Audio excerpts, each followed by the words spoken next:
Hey, hey, hey, welcome back to Black, Female, and 50, the Power Trifecta. Again this month. I am your host, Janice Sutherland, and I'm a corporate CEO turned career strategist for Black women over the age of 40, helping them to realign, recreate, and celebrate their career or lifestyle while staying true to their personal, professional priorities and values. So, thank you for joining me. And last month, we spoke about the challenges that women over 50 face in their careers, or especially Black women, how the world views this demographic, and how organizations can support and get the most out of them. This month, we're going to get a little more personal. So, let me just tell you a fact. How a woman's appearance is a fact, I say, a woman's appearance does affect her career.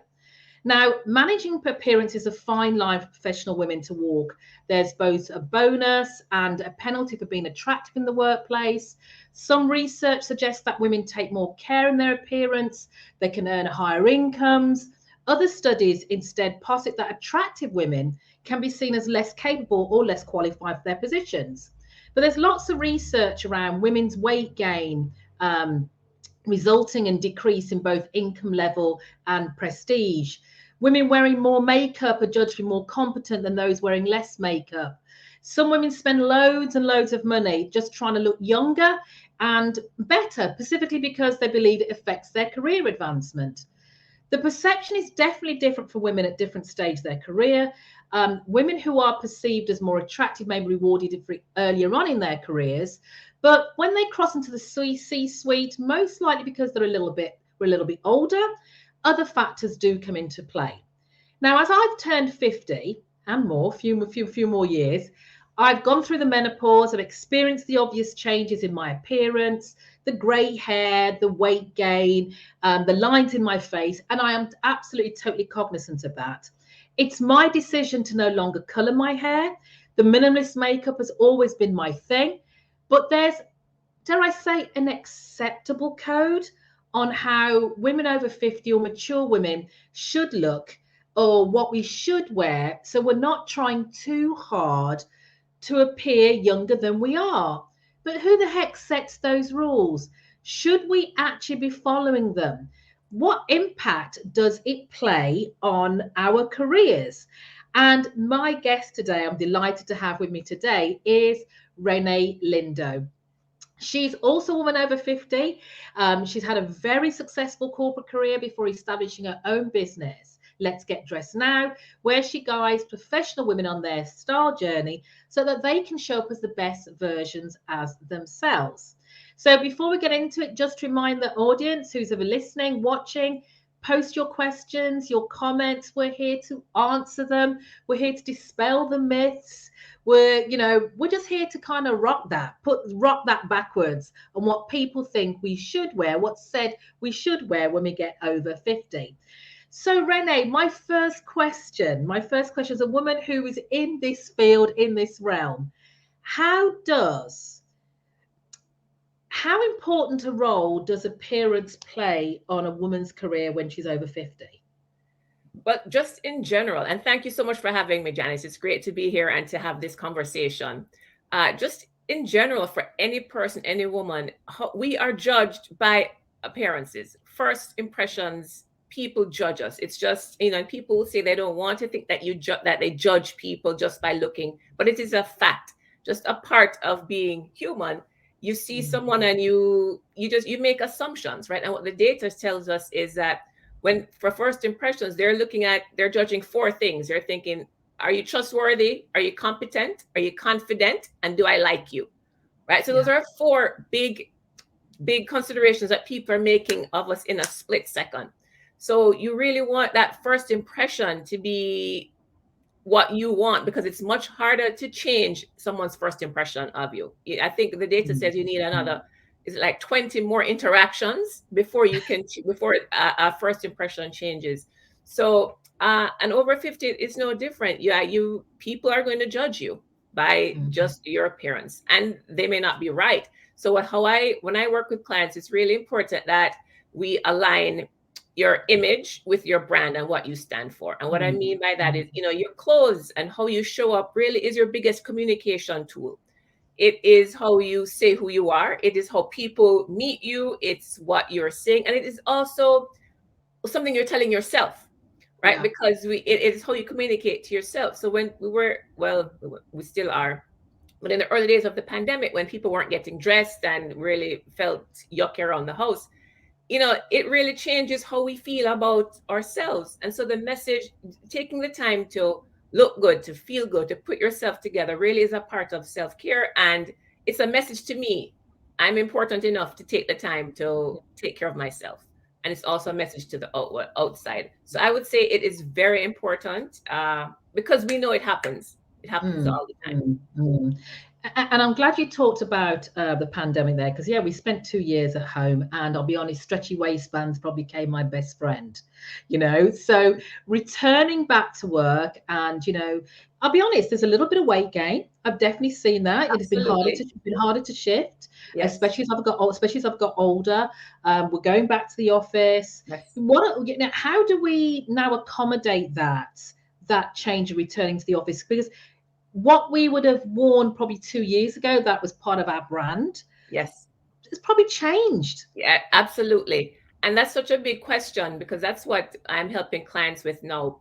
What we wore pre-pandemic, so maybe 3 years ago, so 2 years ago and before, is not necessarily how we want to show up now, right? It's not necessarily.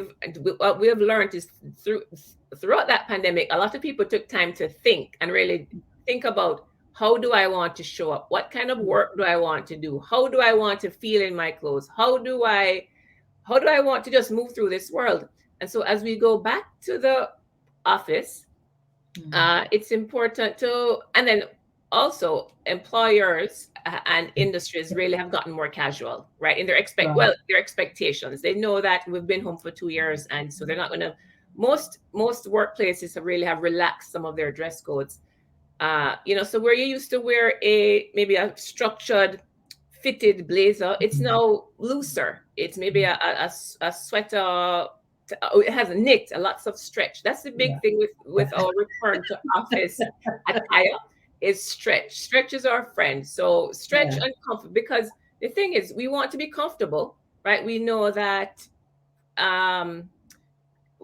we can be comfortable and do great work. So we want to be comfortable. We still want to maintain that comfort. We're not giving up that comfort, but also we need to look professional, right? Or whatever that is. Professional in terms of what your employer kind of requires, or just professional deportment in how you show up, right? You're going to work, right? You're not hanging out at home. So there really should be some type of expectation, and you can be polished and comfortable, and it is achievable. It's not sweatpants or a suit. There's so much in between, and retailers really have done a good job now of creating work wear, or they're calling it, is it work leisure? I think that's a newest term, work leisure, that has stretch, but they're more structured. It moves with the body, and also the other thing with work with attire in general, clothing in general, instead of, we're moving away from work clothes, play clothes, right? We're moving into where we're going to invest in pieces that can take us throughout our lifestyle. So we're going to we're seeing pants that maybe they're great for work because they have stretch, so you can wear with pumps. And then also those same pants, when you change your footwear and put on some white sneaks, they're great for the weekend as well. So we're seeing that transition. And I guess it's good it's going that way. But one of the things that when I looked at this topic and it was playing in the back of my mind, as I was growing up, I remember being told or overhearing comments of what a woman of a certain age should wear. Not just outside of professionalism. And even when I did the opener, I was looking at quotes where it's saying that women over 50 shouldn't wear dresses, skirts above their knees, even if they've got great legs. You shouldn't have too much cleavage, and all these kind of unwritten rules. It's unwritten. It's not necessarily unspoken, because people do have a lot to say. Who does she think she is? She's trying to act young. We have an English term. She's mutton dressed as lamb. That kind of thing. So, and all this can actually, if you weren't very confident in what you were wearing before, or, you know, to make that move now, you know, to return back to work in the office, you know, how do you balance that? What's your view on whether women over 50 are trying to dress young? And I'm doing that in air quotes Right. deliberately. So I don't believe that style has age, right? At all. I am 50. I just turned 50 in February. And I am going to rock and wear clothing that I love, that looks great on my body, that I'm comfortable in, that I still feel stylish. And I am going to rock the heck out of it because I'm feeling good. Now, the people who say over 50, I don't even know why not. Why can't I wear that short skirt if I wanted to? Now, it really comes down to comfort, right? If that short skirt is really just under your butt, and when you every time you sneeze, you have to be concerned, or you stretch, you're concerned that you're exposing yourself, then that's a little bit different. It's more about comfort, but clearly not about over 50. And maybe, you know, growing up, the people who were saying that, they at 50 they looked and they behaved old. I find that 50-year-old women now are vibrant, they are energetic, they are living life, they're taking care of themselves, they're exercising, and so we're more youthful, I think, than maybe generations past what 50 was. I remember when I was young, when you heard somebody was 50, that was a old person, quote unquote. But no, 50 Yeah, is quite vibrant and youthful. So yeah, I don't believe in this age thing. I believe that you wear what works well for your body shape. That's something that's really important that I don't think people really think about enough. Being able to dress your body shape is really, really a key piece in feeling confident, in investing in clothing that works for your shape, that's going to accentuate your assets and make you look and feel good. So, you know, things that you're comfortable in, because it's all about comfort. When you're comfortable, not necessarily in sweats, but when you're comfortable in whatever you're wearing, your confidence shines, right? You show up more confidently. You're able to stand in your power because this is who you are authentically. Thank you for that. Don't forget, you can post your comments or questions for Renee or for myself on, you know, about this whole topic about dressing when you're over 50. Now, one of the things you said there about, you know, being comfortable, having the you know, the wearing what makes you feel comfortable and stuff like that. What are who makes the rules about what to wear past 50? You know, where do you think this came from? I have no idea. I don't know where it came from. I don't know where it came from. And I don't, and throughout my career, I don't believe in style rules anyway, right? And I also think that women, as we age, you know, throughout life, I think women are more confident, or at least the women who I've dealt with, women in my circle, the clients who I'm working with, they tend to be a little bit more self-assured in, you know, kind of what they want to wear, what they are not comfortable wearing. Sometimes I even have to try to push them a little outside of their comfort zone just to maybe live a little and try something new. But I find at this stage in our lives, I think we're a little bit more, we're confident. We know what we did that we do not necessarily want to repeat. You know, one of the quotes you had at the beginning, which is so true. You know, at this stage, when I'm 50 now, I don't necessarily want to look like I'm 20. Right? I did that. I looked great at 20. 20 was fine. It was great. But I'm 50 now. I want to look the best that I can at 50.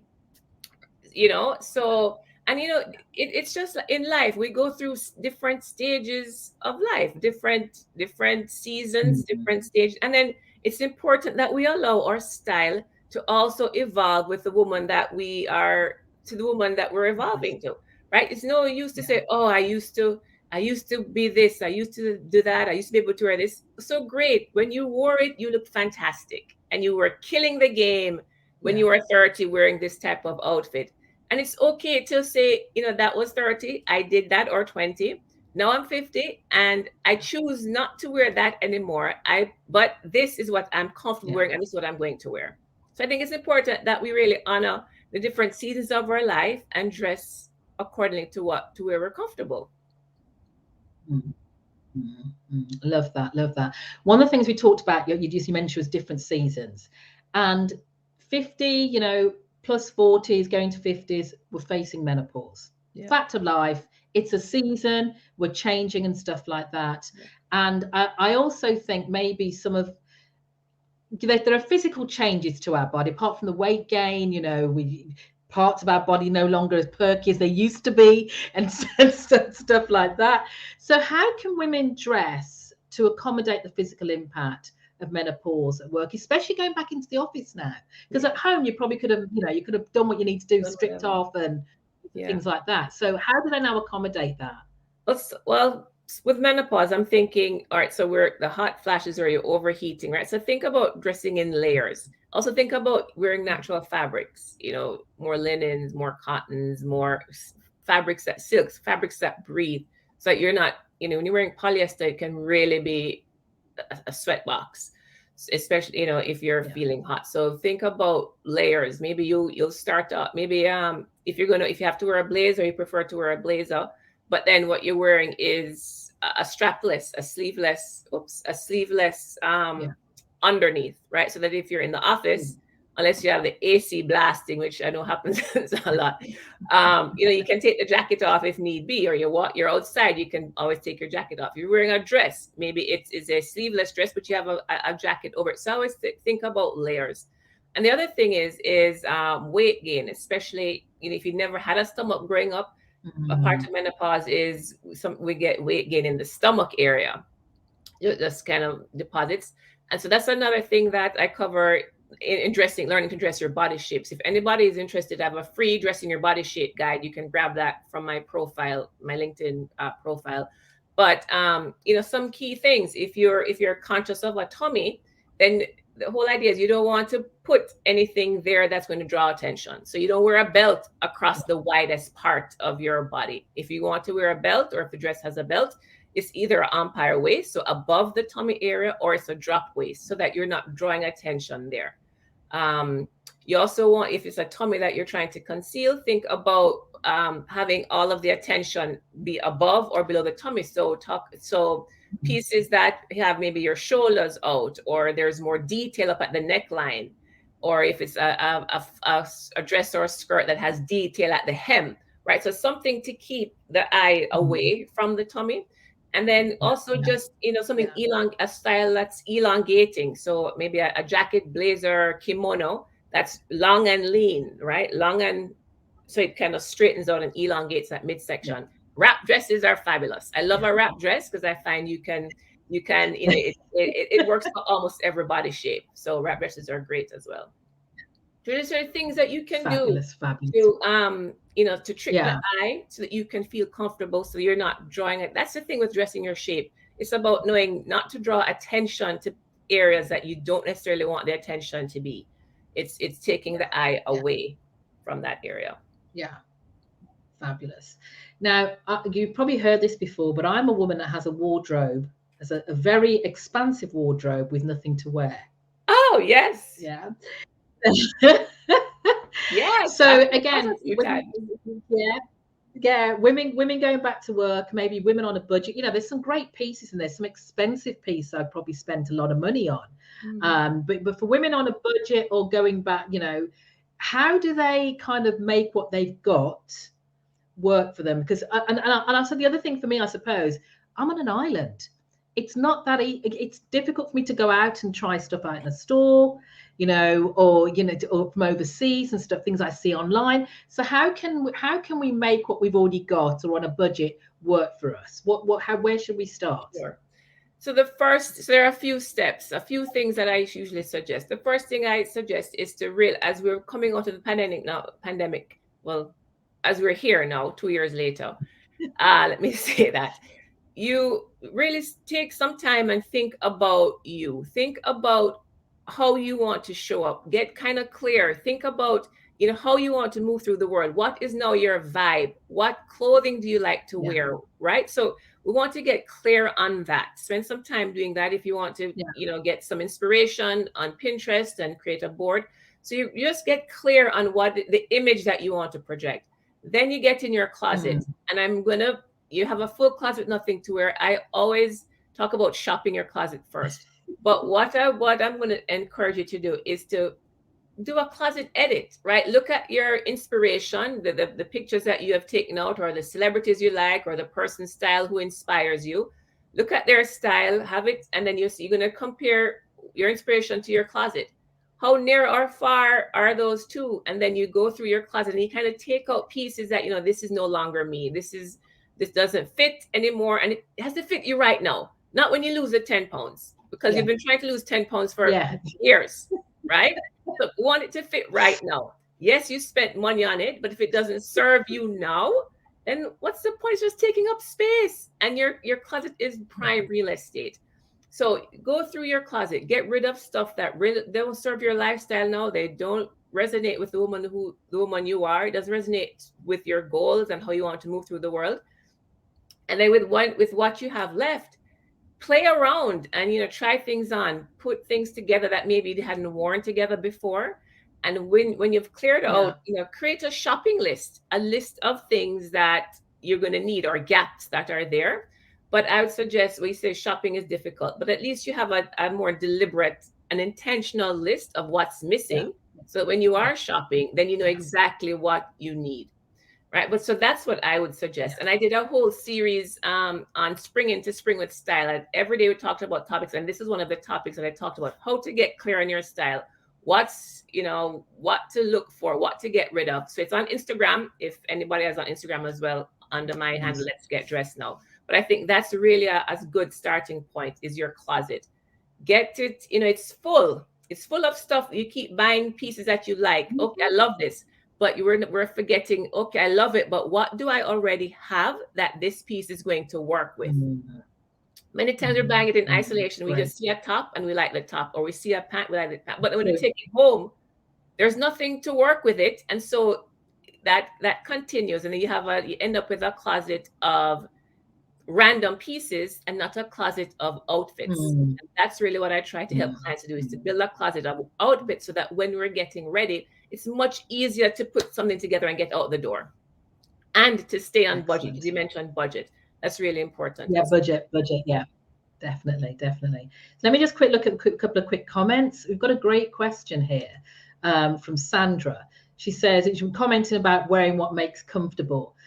Wearing what you feel comfortable in may not translate to the image that you want to project for your business, which is actually a great comment.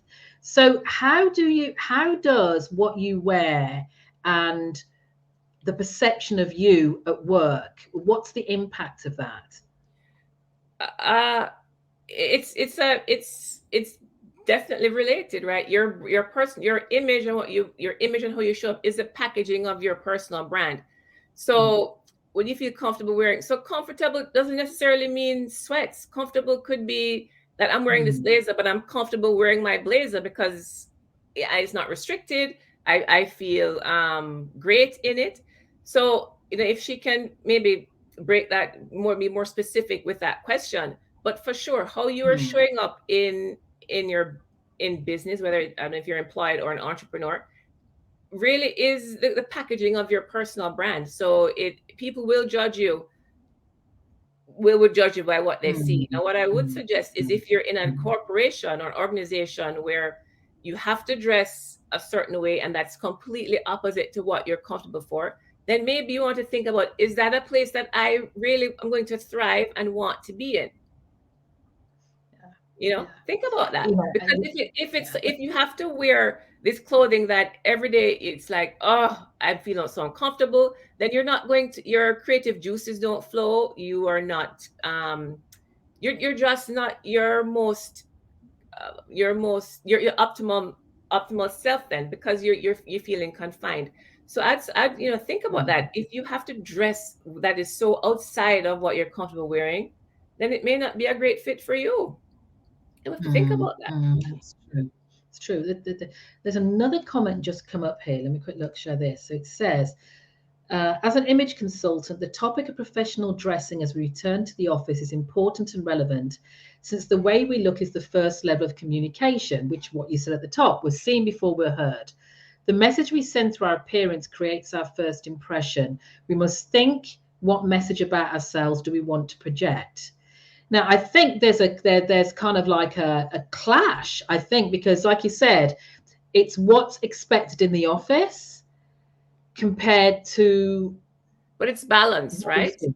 Yeah, It has to be, it's a balance. It really is a balance. Sure, you may be more, yeah, I'm comfortable in my sweats and what have you, but when I'm at work, that's not the image that I want to project either. That's relaxed. I can be very productive in my blazer, in my what have you. But you have to remember that the image that we're projecting is what people see, right? And it tells a story about who we are before you speak. So you don't, many times you don't even have the opportunity to, they won't know how what a great employee you are, how fantastic you are. You always meet deadlines. You're great. You're a killer deck creator. They won't know that because you may not even get the opportunity to speak about your skill set because they've already counted you out just by looking. Yeah. They may say, oh yeah, she, you know what I mean? She's not. And I'm not saying that that's right. No, I'm not saying that, but it happens. So since we know the game, we know the game. So let's ensure that we stack the deck in our favor. And it just means showing up in how you want people to see you. But just thinking on that, I'm thinking, because I'm talking about, women over 50, women 50 and over. And I don't know about you, but when I was growing up, when I was coming up through my corporate world, I was of the Crystal Carrington, the Dynasty, the Dallas, the power suits, the all of that. And I think sometimes I think there's still an impression of what professional looks like. Yeah. To what we were growing up when we were growing up and coming up to what professional looks like now. Yeah. So what would you say are probably the differences, and what's professional now that we can be comfortable with, that we still feel that we're being professional, if that makes sense? Yeah. And it's difficult to have just one answer because it varies by industry. Some industries are much more casual. If you think about maybe marketing or social media, they're going to have a different professional look versus somebody who works in banking or law or accounting, because they're a more formal. Hello? Are you there? Looks like you're stuck. Hello? Janice, you hearing me?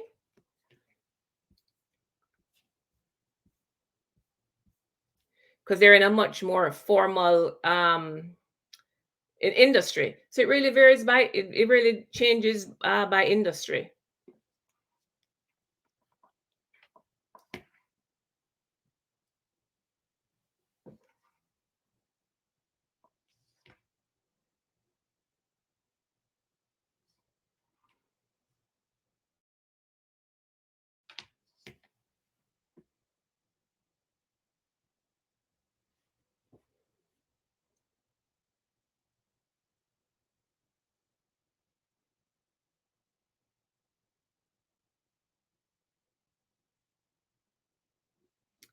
Hello?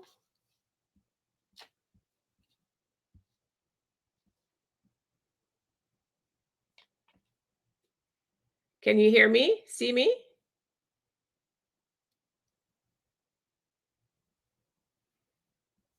Can you hear me?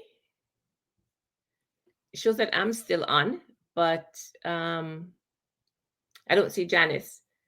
But if you can hear me, if somebody can just put in the comments.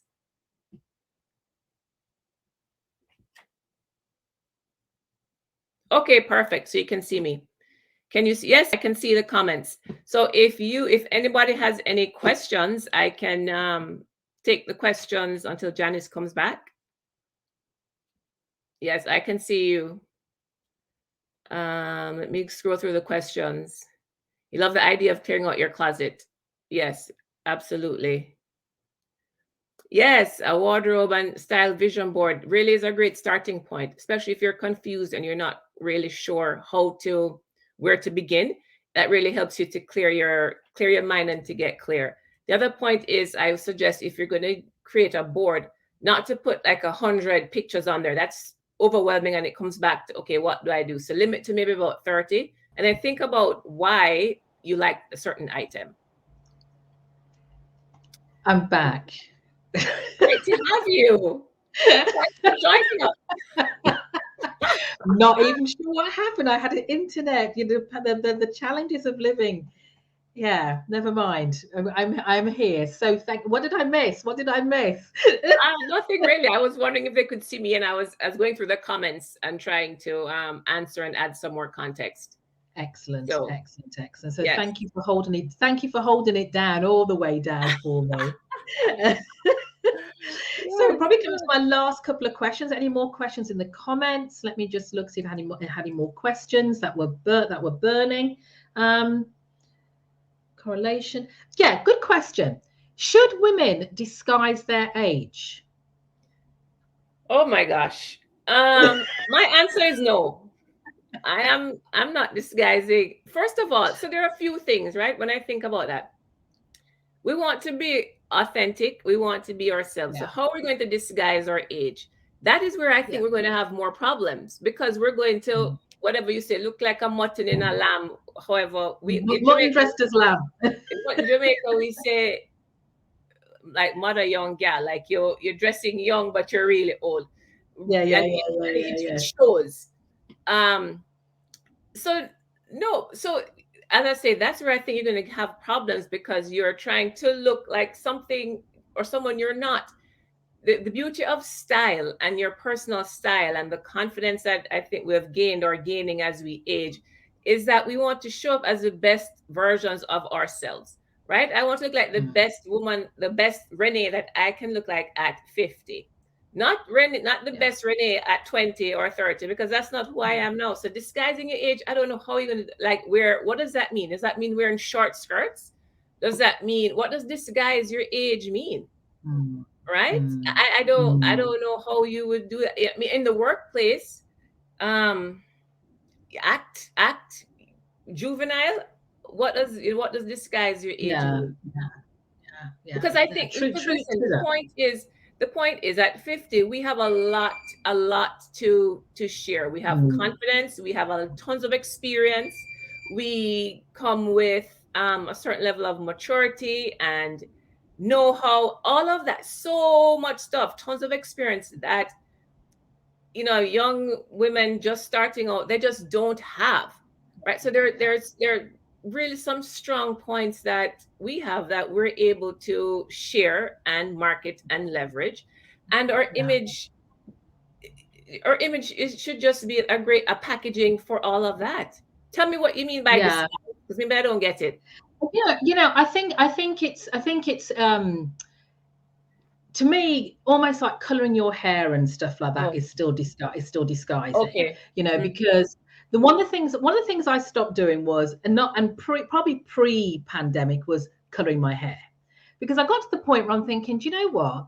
A woman of my caliber, of my experience and knowledge, who am I trying to fool by thinking that every single hair in my head is grey? Is black. Come on, let's be real about this. You can't expect me to have all that level of experience to bring to your business without having the maturity that goes with it. That's my point. So I decided to, let me just embrace, because it was, do you know what? It was actually hard work. Yeah. It was hard work. And I went the other way. I'm like, okay, I've always wanted to be blonde. So I'm 50. If I don't try it now, when am I going to try it? So and again, that again is powerful. We have the option to decide, right? Which I really think is a critical point. I don't think that we need to buy into all the things that are new, current. For sure, as a stylist and an image, somebody who is focused on how we show up, I'm going to tell you about what's current. I'm going to tell you about what is on trend, not really on trend, but what's current, what is modern. Because let me tell you, if your dress is dated, people assume your skill set is also dated, right? Because again, we come back to first impressions. So I tell clients, it's not about being trendy. It's about understanding what is current, what is happening, and then you deciding if that's something that you want to participate in. If you don't like this trend or this what's happening, then you don't choose it, or you make it your own, right? Yeah. So it's powerful to be able to, you have the choice and you decide how you want to show up, which I really think is important. Excellent. So a couple of quick questions that just popped up. The first one from Kathleen says, how can you determine the colors that are most appropriate for you to dress in, as well as styles? Well, you can work with me, but Colours other came than again. pardon?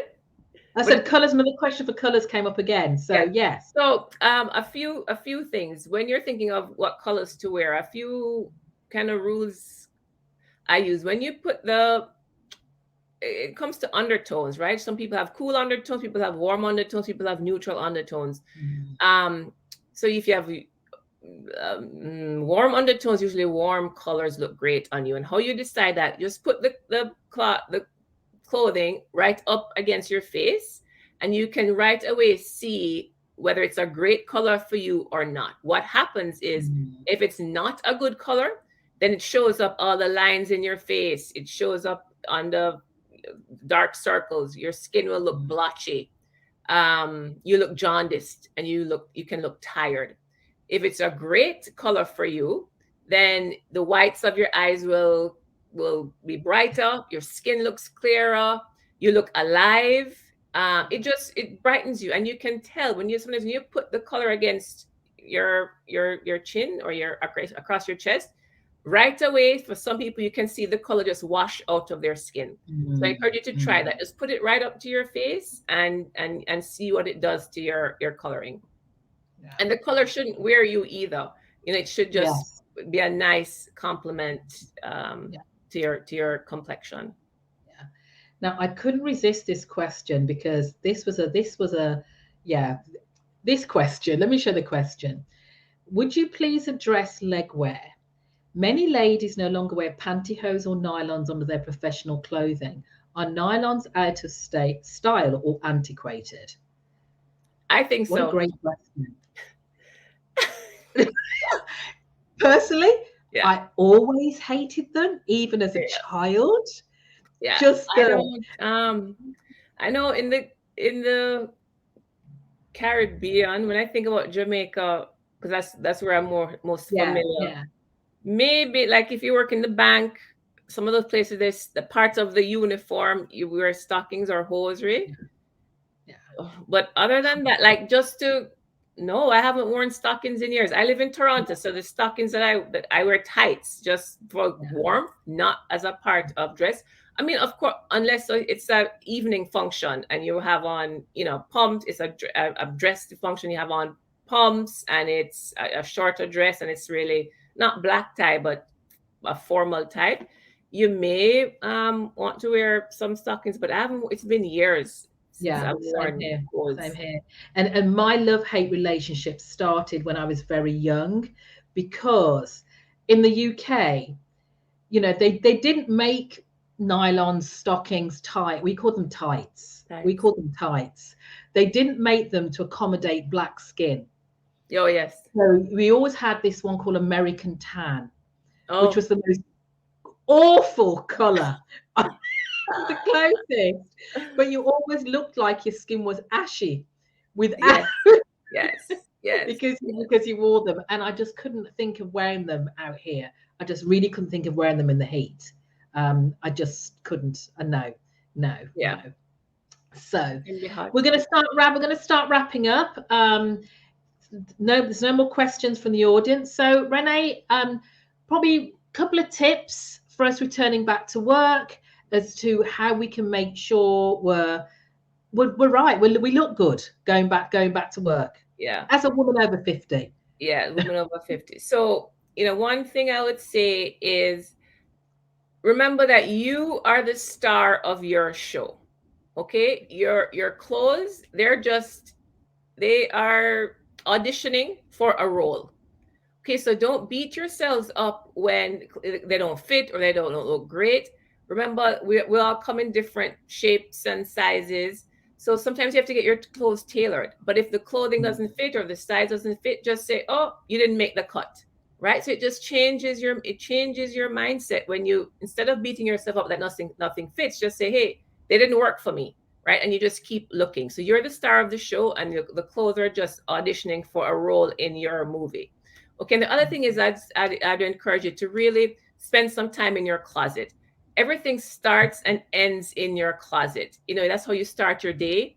That is, and then if you're rushed, you can't find anything to wear, and you don't feel like you look good, and nothing fits, you can't put it off. It's stressful. It's a stressful situation. You're late to get to, whether to go to work or even to start your day. So invest the time in creating a closet that works for you. Get rid of stuff that no longer serves you, and think about your lifestyle, right? Don't keep a quick story for me. I had all my corporate suits in my closet for 2 years because I spent money on them. They were expensive, and I may wear them. But listen, you spent money on them, but if you're not going to wear them, why? They're taking up space. So I took them out, and I'm like, even if I do go back into corporate, or I'm delivering to a corporate client, I don't want to wear those suits, because those suits now are 4 or 5 years old. I'm going to want something new and something different and something fresh. So I got rid of them, and then you gift it or donate to someone who really is going to enjoy it, who needs it, and it's a much better situation for you. So start in your closet. That's one of the signature services that I offer. Your level up your style, where we get really clear on your style. We understand what your style goals are, how you want to look. We do a closet edit. So virtually, I have clients in Grenada, Jamaica, Canada, UK, US, so all over. So I'm able to work with clients wherever you are. We get in your closet, you try on, you get rid of stuff that no longer works. I create a shopping list. I shop virtually for you. You have a virtual closet that we put things in, and then I create a lookbook. So that those are, I'd really that's really that's the process. And I really would, as a parting point, your closet is really an important part to get clear. Fabulous.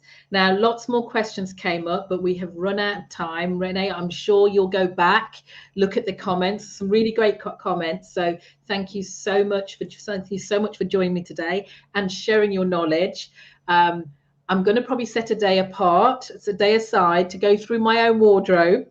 Yes. Because I need to go shopping in my own wardrobe, exactly. And have my closet. See, English coming out, wardrobe. Go shopping in my closet and find what's best for me to wear now in this season. So thank you so much for joining me. One more time, if people want to get to know more about what you do, where you are, how can they do that? Yes, so I'm on LinkedIn, Renee Lindo. My website is letsgetdressednow.com. And if you'd like to, schedule some time to chat and kind of see if I can help or what kind of questions you have, then there is, in my profile also, there's a quick way to schedule an appointment, some time with me, or send me a message and we can definitely schedule some time. But my website and LinkedIn, I'm very active on LinkedIn as well. So follow me, connect with me, tell me you met me here, and that will be great. Fantastic. And in closing, if I can be of help with anybody when it comes to their career, especially their career over 40, over 50 is my sweet spot. What next to do in your career? Chat, because just like your clothing evolves, your style evolves, so does the career needs, your values and priorities. So until next time, we'll be back next month. Look forward to having you join us then. Thank you so much for being here. Thank you all.